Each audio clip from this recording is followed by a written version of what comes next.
दोस्तों हमारी दुनिया का सबसे हसीन पल माना जाता है जब कोई माँ अपने बच्चे को जन्म देती है, चाहे वो बच्चा किसी इंसान का हो या जानवर का। ये जीवन के वो पल होते हैं जिनके अंदर प्यार और ममता का एहसास भरा होता है। हाँ, ये भी सच है कि माता को थोड़ा दर्द तो होता है, लेकिन बच्चे की खुशी ऐसी होती है कि उस दर्द का एहसास भी बड़ा खुशनुमा होता है। दोस्तों आज की हमारी इस वीडियो में आप कुछ जानवरों की डिलीवरी के बारे में जानने वाले हैं, जिसके बारे में जानकर आप भी हैरान जरूर हो जाओगे कि आखिर किस तरह से ये जानवर अपने बच्चों को जन्म देते हैं। तो दोस्तों बने रहिए हमारे साथ इस वीडियो के एंड तक। और दोस्तों आगे वीडियो शुरू करने से पहले आपसे सिर्फ एक ही छोटे से रिक्वेस्ट है कि वीडियो को लाइक और हमारे चैनल को सब्सक्राइब जरूर कर लें, ताकि आने वाली नई वीडियो की नोटिफिकेशन आपको मिले सबसे पहले। डॉल्फिन। दोस्तों एक डॉल्फिन का अपने बच्चे को जन्म देते हुए देखना सच में बहुत ही दुर्लभ घटना है। अगर आपको लग रहा है कि वो पानी में चलते हुए बच्चे को जन्म दे देती होगी तो यकीन मानिए आप गलत हैं, क्योंकि ये तो एक लंबी प्रक्रिया है। इसी वजह से डॉल्फिन को धैर्य रखने के मामले में उच्च स्थान प्राप्त है।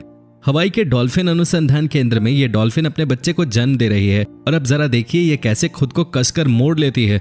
ये इनका बच्चे को बाहर निकालने के लिए लगने वाले जोर लगाने का तरीका है। और अच्छी बात यह है कि पानी के अंदर जन्म देना आसान काम होता है। शुरुआत में ऐसा लगता है कि जैसे डॉल्फिन की एक और पूंछ आ गई हो, लेकिन मुझे भी सबसे ज्यादा हैरानी तब हुई जब मुझे पता चला कि जैसे ही बच्चा बाहर आता है वो तुरंत अपनी माँ के साथ तैरना शुरू कर देता है, जैसे कि वो अंदर से ही तैरना सीख के आया हो। और वो ऐसे तैरता है जैसे पता नहीं है कितने सालों से ऐसे ही तैर रहा हो। तो दोस्तों अगर आपको भी डॉल्फिन्स पसंद है तो हमें कमेंट सेक्शन में यस लिखकर जरूर बताएं। गोरिल्ला। दोस्तों इंसान और गोरिल्ला के गुण काफी मिलते जुलते हैं, इसलिए कहा जाता है कि इंसान पहले गोरिल्ला ही थे। गोरिल्ला भी इंसानों की तरह 9 महीनों में ही बच्चे को जन्म देते हैं, और इसके बच्चे का वजन इंसानी वजन के जितना ही 2 से 4 किलो तक होता है।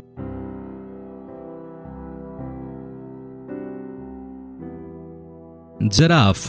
दोस्तों लेडी जिराफ 14 से 15 महीनों के बाद एक जिराफ को जन्म देती है। लेडी जिराफ खड़े खड़े अपने बच्चे को जन्म देती है, और जिराफ का बच्चा पैदा होने के आधे घंटे के बाद ही चलने लगता है।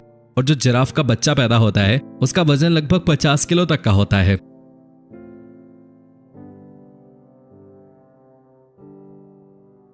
ऊंट।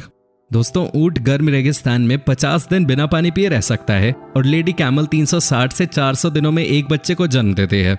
लेडी कैमल 2 साल में एक बार प्रेग्नेंट हो सकती है, और वो भी बहुत ही मुश्किल से। लेडी कैमल खड़े खड़े अपने बच्चे को जन्म देती है, और ऊंट का बच्चा जन्म से 1 घंटे बाद ही चलने फिरने लगता है।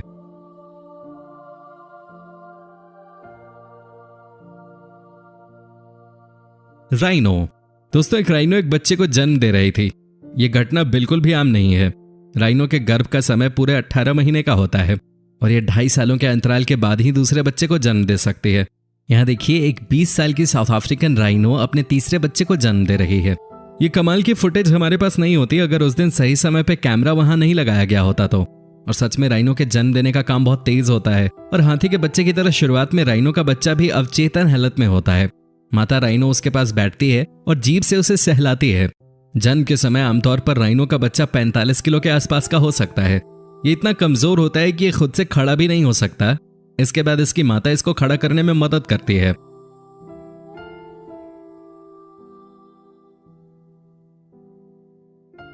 हाथी। दोस्तों क्या आपको पता है कि एक हाथी अपने बच्चे को जन्म देने का समय आगे बढ़ा सकती है? मतलब किसी मादा हाथी को दिन में प्रसव पीड़ा होती है तो वो अपने बच्चे को बाहर आने से रोक लेती है, क्योंकि हाथी हमेशा बच्चे को रात के समय जन्म देने में ही खुश रहते हैं। और ये सच में कमाल की बात है। और दोस्तों सबसे बड़ी कमाल की बात तो यह है कि एक मादा हाथी के गर्भ का समय पूरे 22 महीने का होता है। जरा सोच कर देखिए, अगर एक औरत इतने समय के लिए गर्भ धारण करेगी तो कैसा होगा। लेकिन दोस्तों ऐसा तो नहीं हो सकता, पर हाथियों के लिए ये कोई बड़ी बात नहीं है। जन्म के समय एक हाथी के बच्चे का भार लगभग 113 किलो के आसपास का रहता है, और सच में ये बहुत ही भारी होता है। इसके अलावा जन्म देने वाली नलिका तब तक माता से जुड़ी रहती है जब तक उसके अंदर मौजूद सारा तरल और खून बाहर नहीं आ जाता।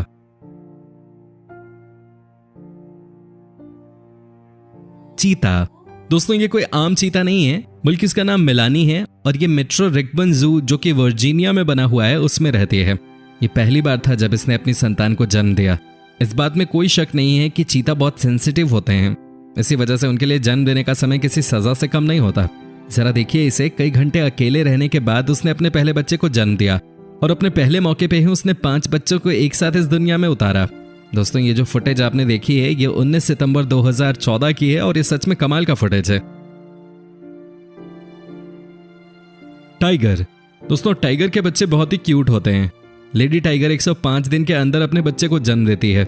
जन्म देने से पहले वो सारा एरिया घूम लेती है ताकि कोई भी उसके बच्चे को नुकसान न पहुंचा सके। पांडा। दोस्तों, लेडी पांडा जितनी बड़ी होती है उसका बच्चा उतना ही छोटा होता है। लेडी पांडा 3 महीने में बच्चे को जन्म देती है जिसका वजन 200 ग्राम का ही होता है। लेडी पांडा 2 से 3 बच्चों को एक साथ जन्म देती है जिनकी लंबाई 17 सेंटीमीटर तक होती है। लेडी पांडा अपने बच्चों की बहुत ज्यादा देखभाल करती है। स्लग। एक स्लग में नर और मादा दोनों के प्रजनन अंग होते हैं, यानी ये हार्मोन प्रोडाइट होते हैं और आमतौर पर ये अन्य स्लग द्वारा छोड़े गए यूक्रस को फॉलो करते हैं। ये उसे खा भी लेते हैं, जिसके बाद ये स्लग एक दूसरे को ढूंढते हैं और इस प्रक्रिया की शुरुआत होती है और फर्टिलाइजेशन के कुछ दिनों बाद एक स्लग अपने बिल में 30 पारदर्शी अंडे देते हैं और बच्चों को विकसित होने में 3 से 5 हफ्तों का समय लग जाता है, जो इनकी प्रजाति पर निर्भर करता है। और आखिर में पूरी तरह तैयार हो चुके ये छोटे छोटे स्लग अंडों से बाहर निकल जाते हैं। जो लोग इन्हें पसंद तक नहीं करते वो भी इन्हें एक बार छूने की कोशिश जरूर करते हैं, क्योंकि उस समय ये बहुत ही प्यारे लग रहे होते हैं और ये स्लग बहुत ही जल्दी बढ़ते हैं और 2 महीनों बाद खुद बच्चे देने के लिए तैयार हो जाते हैं। चिचलिड्स। चिचलिड्स अफ्रीका में नदियों में पाए जाते हैं और इनकी कई विशेषताएं होती हैं, लेकिन चिचलिड्स की सबसे दिलचस्प बात यह है कि ये मछली अपने अंडों को मुंह में रखकर घूमती है, जो देखने में काफी आसान लगता है पर ऐसा है नहीं। ये एक बार में सभी अंडों को मुंह में नहीं रख पाती। इसके बावजूद जितने अंडे इसके मुंह में आ पाते हैं वो शिकारियों से सुरक्षित होते हैं और ये किसी भी खतरे से हमेशा दूर रहती है। कई बार ये केवल अंडे ही नहीं बल्कि बच्चों को भी मुंह में लेके घूमती है, जिससे इन बच्चों के जिंदा रहने की संभावना बहुत ज्यादा बढ़ जाती है। कंगारू। आज पृथ्वी पर कंगारुओं की लगभग 69 प्रजातियां पाई जाती हैं। ये ऑस्ट्रेलिया और वहां के आसपास के इलाकों में पाए जाते हैं। आपको पता होगा कि माता कंगारू के पास एक थैली होती है जिसमें ये अपने बच्चों को रखती है, लेकिन आप ये नहीं जानते होंगे कि कंगारुओं की प्रेगनेंसी की अवधि बहुत ही कम होती है। आपको बताएं कि एक कंगारू संबंध बनाने के 1 महीने बाद ही बच्चे को जन्म दे देती है, लेकिन इस समय बच्चे बाहरी दुनिया में जीने लायक नहीं होते, क्योंकि जब वो पैदा होते हैं तो छोटे कंगारुओं का साइज केवल कुछ सेंटीमीटर्स का होता है और वो वजन में भी केवल कुछ ग्राम भार वाले होते हैं। इस समय बेबी कंगारू मादा की थैली में पहुंचने के लिए रास्ता बनाते हैं। इस दौरान कंगारू के पिछले पैर नहीं होते, इसलिए वो अगले पैरों का इस्तेमाल करते हैं। इस काम में मादा इनकी मदद नहीं करती और वो केवल थैली तक पहुंचने वाले रास्ते को चाटती रहती है, जिसके बाद बच्चा मां के स्तन से लटक जाता है। लेकिन ये इतना बड़ा नहीं होता कि दूध को पी सके, इसलिए एक स्पेशल मांसपेशी की मदद से दूध इनके शरीर में पहुंचता है। कंगारुओं की एक और अजीब बात यह है कि इनकी थैली में 4 निप्पल होते हैं और हर निप्पल से अलग दूध निकलता है, इसलिए कंगारू 4 तरह का दूध पीते हैं, जिसका इस्तेमाल बच्चे अलग अलग उम्र पे करते हैं। 190 दिनों बाद बच्चा बड़ा हो जाता है और थैली से बाहर आने लायक ताकतवर हो जाता है, लेकिन ये पहले केवल अपना सर थैली के बाहर निकालते हैं और हफ्तों तक ऐसा ही करते हैं। और जब बच्चे को सुरक्षित महसूस होता है तब वो थैली से बाहर निकल जाते हैं और ज्यादातर समय बाहर बिताने लगते हैं और इस तरह 235 दिनों के बाद ये थैली को पूरी तरह छोड़ देते हैं। तो दोस्तों, इन जानवरों में से आपको कौन सा जानवर सबसे ज्यादा पसंद आया, हमें कमेंट सेक्शन में उस जानवर का नाम लिखकर जरूर बताएं। और दोस्तों, अगर वीडियो अच्छी लगी तो इसे लाइक करें और अपने दोस्तों के साथ शेयर करें। और अगर आप हमारी वीडियो YouTube पे देख रहे हैं तो चैनल को सब्सक्राइब जरूर कर लें।